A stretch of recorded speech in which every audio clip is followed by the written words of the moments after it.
तो series LCR circuit हम लोग पढ़ रहे थे, उसमें ये ग्राफ देखा था पिछले क्लास में।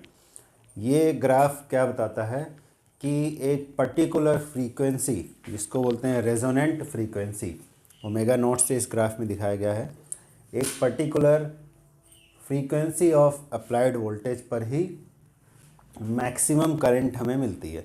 क्यों मिलती है मैक्सिमम करंट? क्योंकि इस फ्रीक्वेंसी पर इम्पीडेंस मिनिमम हो जाता है और minimum impedance resistance in the circuit के बराबर होता है।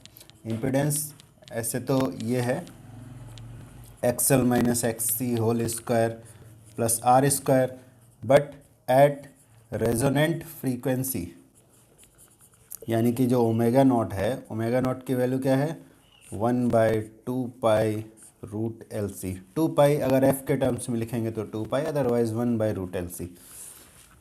तो इस पर्टिकुलर फ्रीक्वेंसी यानी रेजोनेंट फ्रीक्वेंसी पर Z की वैल्यू यानी इम्पीडेंस की वैल्यू रेजिस्टेंस के बराबर हो जाती है, जो कि इसकी मिनिमम वैल्यू है, और उस कंडीशन में करंट हो जाती है maximum.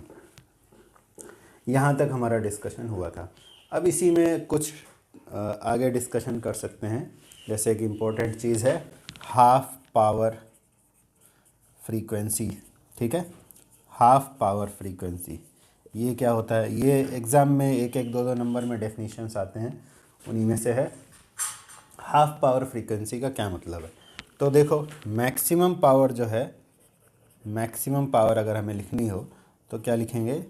I maximum square into R, ठीक है। अगर मैक्सिमम पावर का आधा करना हो, इधर आधा कर दिया हमने दोनों तरफ, तो इसको लिख सकते हैं I मैक्सिमम बाय √2 का होल स्क्वायर इंटू आर, ठीक। तो इसका मतलब क्या है? कैलकुलेशन बहुत आसान है, बट इसका मीनिंग इम्पॉर्टेंट है। इसका मीनिंग यह है कि अगर मैक्सिमम पावर के लिए करंट है I मैक्सिमम, तो हाफ पावर के लिए मतलब जितना हमें सर्किट में जो इलेक्ट्रिकल पावर मिल रहा है उसमें हाफ पावर के लिए कितना करंट चाहिए, ठीक है। तो P मैक्स के लिए I max square into R करते थे, तो हाफ पावर के लिए I मैक्सिमम का 1/√2 टाइम्स इतना करंट हमें चाहिए। यानी सर्किट में मैक्सिमम पावर हमें मिल रहा है इस करंट पर, बट हाफ पावर, सर्किट में हाफ पावर हमें मिलेगा जब मैक्सिमम करंट का 1/√2 टाइम्स करंट फ्लो हो रहा होगा। तो इस डायग्राम में अगर देखें और I मैक्स बाय √2 की वैल्यू निकालें तो लगभग कितनी आती है? देखो, मैक्सिमम करंट को √2 से डिवाइड करें अगर, तो √2 की वैल्यू है 1.414, ठीक है। तो डिवाइड करने से अराउंड 0.70 इंटू I मैक्सिमम आएगा, ठीक। यानी कि अगर परसेंटेज में बोलें तो लगभग 70%। तो मैक्सिमम करंट जो है यहाँ से लेकर यहाँ तक है, इसका 70%, तो 70% यहाँ कहीं पर आएगा लगभग। तो ये जो करंट की वैल्यू है, ठीक है, ये जिन फ्रीक्वेंसीज़ पर हमें मिलेगी उन्हीं फ्रीक्वेंसीज़ को बोला जाएगा हाफ पावर फ्रीक्वेंसीज़। तो ये करंट की वैल्यू दो फ्रीक्वेंसीज़ पर हमें मिलती है। अगर इस लेवल पर हम एक हॉरिजॉन्टल लाइन बनाएं तो इस ग्राफ को ये दो पॉइंट पे कट करती है, और ये जो हॉरिजॉन्टल लाइन है ये क्या इंडिकेट करती है? ये I मैक्सिमम बाय √2 को इंडिकेट करती है, ठीक है। तो अगर I मैक्सिमम बाय √2 के लेवल पर हम एक लाइन बनाए तो ग्राफ दो जगह पर इंटरसेक्ट होता है, और यहाँ से अगर ऐसे परपेंडिकुलर ड्रॉप करें तो हमें दो फ्रीक्वेंसीज़ मिलती हैं, ω1 और ω2। ये जो ω1 और ω2 हैं, ये वो फ्रीक्वेंसीज़ हैं जिन पर हमें इतनी करंट मिलेगी I मैक्सिमम बाय √2, और इस करंट पर जो सर्किट में पावर है वो हाफ हो जाएगी। इसीलिए इन फ्रीक्वेंसीज़ को ω1 और ω2 को ही कहा जाता है हाफ पावर फ्रीक्वेंसीज़, ठीक है। इम्पॉर्टेंट बात है, बिना ग्राफ के इसको एक्सप्लेन नहीं कर सकते, ना समझ सकते हैं। अब देखो, इन फ्रीक्वेंसीज़ के बीच में जो गैप है ω1 और ω2 के बीच में, इस गैप को कहा जाता है बैंड विड्थ, ठीक है। बैंड विड्थ, यहाँ से यहाँ तक जो फ्रीक्वेंसी का रेंज है, this range is called band width. क्यों बैंड विड्थ कहते हैं, उसका मीनिंग भी अभी बताते हैं। तो यहाँ पर लिख लेते हैं पहले बैंड विड्थ, ठीक है।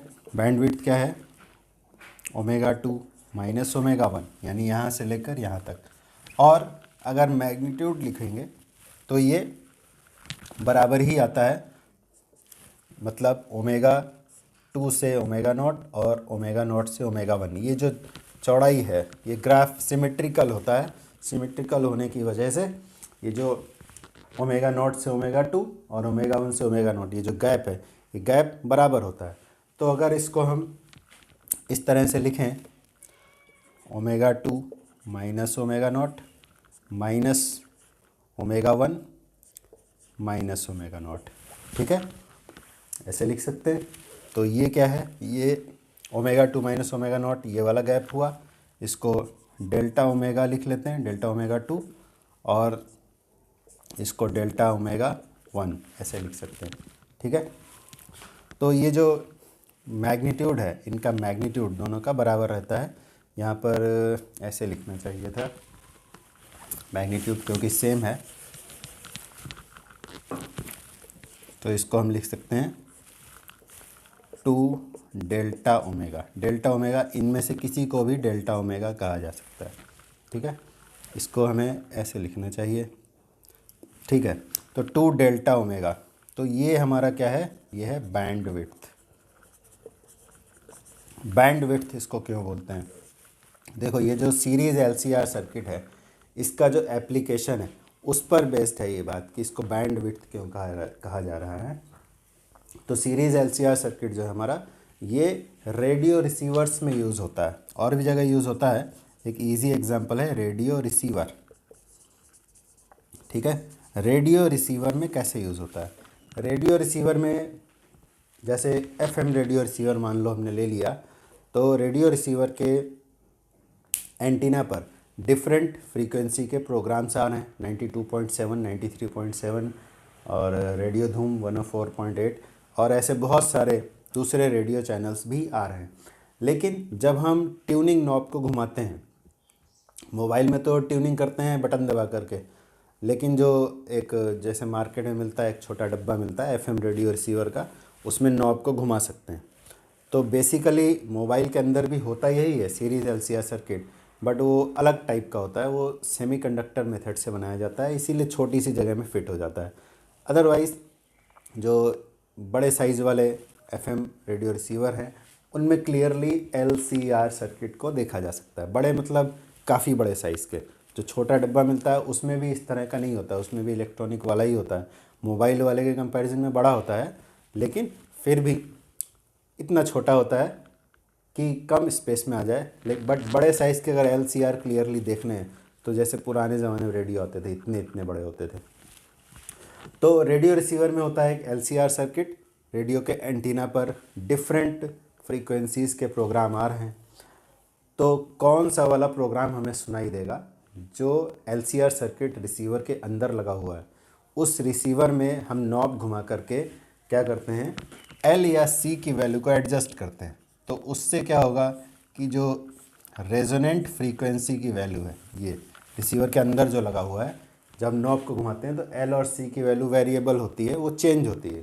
तो नॉब घुमाकर LC की वैल्यू एडजस्ट करके हम ओमेगा 0 यानी रेजोनेंट फ्रीक्वेंसी को एडजस्ट करते हैं। तो जब सर्किट की रेजोनेंट फ्रीक्वेंसी किसी स्टेशन की फ्रीक्वेंसी से मैच कर जाती है, ठीक है, तो एक्चुअली जो स्टेशन जो आ रहा है, जो प्रोग्राम आ रहा है, उसकी जो फ्रीक्वेंसी है वो अप्लाइड वोल्टेज की फ्रीक्वेंसी का रोल प्ले करती है। तो हमने इससे पहले पढ़ा था रेजोनेंस में कि अप्लाइड वोल्टेज की फ्रीक्वेंसी LCR सर्किट की फ्रीक्वेंसी से मैच कर जाएगी तो रेजोनेंस होगा, और सर्किट में करंट मैक्सिमम हो जाएगी और मैक्सिमम पावर हमें मिलेगी, तो वही प्रोग्राम हमें सुनाई देगा। तो जब हम LC की वैल्यू को एडजस्ट करते हैं तो रेजोनेंट फ्रीक्वेंसी एडजस्ट करते हैं, और जब रेजोनेंट फ्रीक्वेंसी किसी स्टेशन की फ्रीक्वेंसी से मैच कर जाती है तो सर्किट में मैक्सिमम करंट फ्लो होकर मैक्सिमम पावर हमें मिलती है, और फिर उसी स्टेशन का प्रोग्राम हमें सुनाई देता है, ठीक है।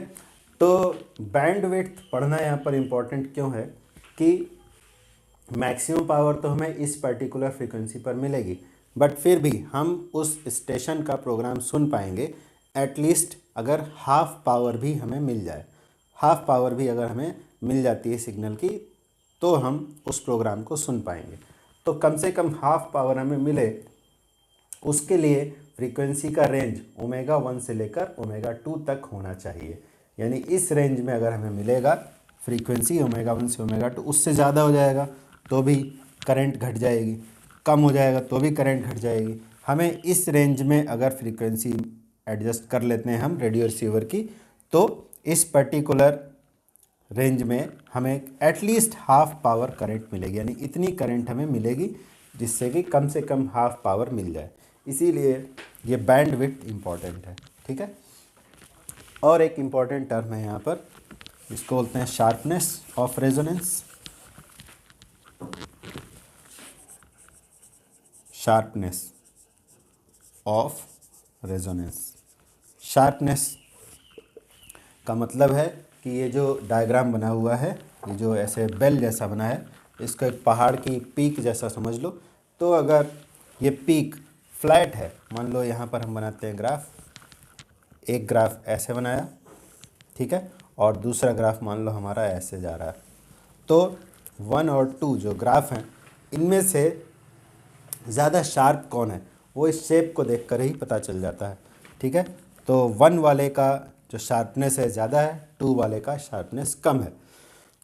और शार्पनेस को बैंडविड्थ से भी रिलेट कर सकते हैं। डायग्राम देखकर समझ सकते हैं कि जो 2 वाला है इसकी बैंडविड्थ ज़्यादा होगी, ये 2 वाले की बैंडविड्थ है यहाँ से लेकर यहाँ तक, और 1 वाला जो है उसकी बैंडविड्थ कम होगी, ठीक है, इसकी इतनी बैंडविड्थ होगी। तो यहाँ से पता चल जाता है कि जिस रेजोनेंस में बैंडविड्थ ज़्यादा होगी उसकी शार्पनेस कम होगी, और जिसमें शार्पनेस कम होगी उसकी बैंडविड्थ ज़्यादा होगी। यानी कि इस ग्राफ से पता चल जाता है, ठीक है। तो शार्पनेस ऑफ रेजोनेंस जो है वो इन्वर्सली प्रोपोर्शनल है किसके, बैंडविड्थ के, ठीक है। ये ऐसे ही एग्ज़ाम में 1 मार्क में क्वेश्चन आते हैं। तो ये सीरीज़ LCR सर्किट से रिलेटेड डिस्कशन हो गया। न्यूमेरिकल मोस्टली आता है सीरीज़ LCR सर्किट का कि रेजोनेंस कंडीशन होगी तो इम्पीडेंस कितना होगा, एक्सएल और एक्सी की वैल्यूज़ क्या होंगी। हाँ, और एक इम्पॉर्टेंट टर्म रह गया जिसको बोलते हैं क्वालिटी फैक्टर या क्यू फैक्टर बोल सकते हैं। क्यू फैक्टर, रेजोनेंस का क्यू फैक्टर क्या होगा। इन सब चीज़ों का डेरिवेशन भी बुक में है, बट जनरली वो पूछा नहीं जाता है NCERT CBSE एग्ज़ाम में। क्यू फैक्टर, तो क्यू फैक्टर जो है वो XL/R या XC/R कुछ भी लिख सकते हैं, दोनों की वैल्यू सेम आएगी। अगर वोल्टेज के टर्म्स में लिखा तो VL/R और VL/R नहीं, VL/V और VC/VR ऐसे लिख सकते हैं, ठीक है। VR मतलब IR, VL मतलब IXL, VC मतलब IXC, VR मतलब IR। तो वैल्यूज़ कोई सी भी इनमें से वैल्यूज़ लो, रिजल्ट तुम्हारा सेम आएगा।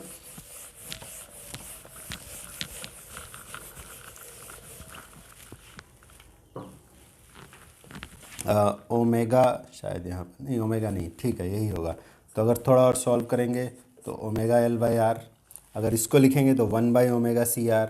वैल्यू सॉल्व करोगे तो दोनों की सेम आएगी, बिकॉज एट रेजोनेंस की कंडीशन में XL और XC दोनों बराबर होते हैं। तो चाहे तुम ये वाली वैल्यू ले लो चाहे ये वाली वैल्यू ले लो, दोनों केस में आंसर तुम्हारा सेम ही आएगा, ठीक है। तो ये सीरीज़ LCR सर्किट के बारे में पूरी थ्योरी हो गई।